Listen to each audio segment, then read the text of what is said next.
Alright, really quick, guys. I want to cover this NRG TL game because I think somehow NRG got all 5 pieces of Exodia, and this is probably just due to a difference in the way these two teams prioritize things. And this is likely just, it's a situation that's not going to happen again because I think as teams calibrate to this patch and understand what's good and what's not, and then, it's not going to be like this. So technically, my opinion is a little bit subjective, but these are a lot of the winners of the 14.4 buffs.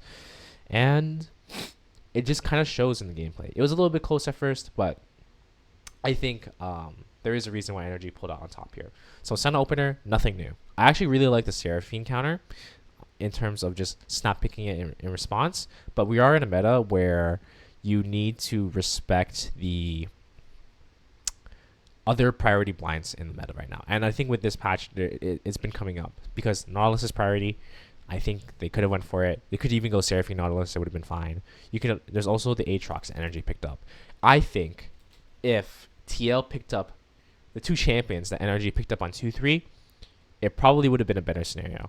Then NRG probably respond with, like, let's say TK Azir, and then you go from there. And it's still not bad, right? Then you can go for your poke comp, right? Then you would. That's the situation where you pick, let's say, Corki Hui on 3. And that's pretty playable. I don't think that's bad at all. Instead, they go Rel.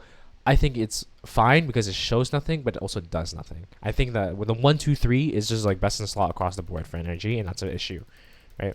And then TL now, they're worried about banning some of more mid laners, even though there's a lot more. There's still even the Corki after this, right? And I think it's just really weird. So TL now self counter pick Cassante into Aatrox. I would say it's a soft self counter, and then NRG pick the Volibear Ahri.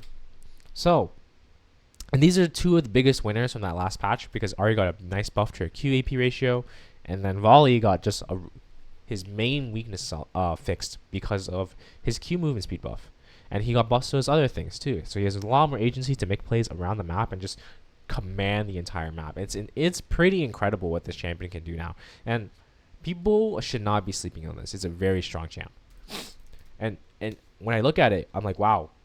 Again, like Poppy on 5, you save jungle for 5, or potentially jungle for 5, and it doesn't really do much. I'm looking at this TL comp. I'm like, huh. You're front to backy, sure, and you got the fortress comp. It's not bad. It's like easy to pilot, but like this, they could have gotten so much more advantage, right? Like their slots and like what they were going for makes like it just made it so much harder than it needed to be. Like Impact definitely could have just like I mentioned 2-3 Aatrox Nautilus. That's totally chill because this does the same job as Cassante effectively in their comp, but better. And Nautilus probably is both a takeaway and does Rel's job in this case probably a little better, at least in the early phases, because you kind of need that. I don't mind the Poppy pick because it's kind of a tech into the Ahri, but it's a losing matchup on purpose. Kind of a wash, right? If you wanted something that would fare well into the volley, but also provide a similar effect, I would honestly recommend the Trundle. I think you could bring it back. And yeah, I just think TL probably had to pick up on some of the things with this new patch. And they probably didn't have a chance to scrim, but I just want to point that out, and I thought it was really interesting. I think it's a super mismatch from NRG. It's almost best in slot every single slot. So yeah.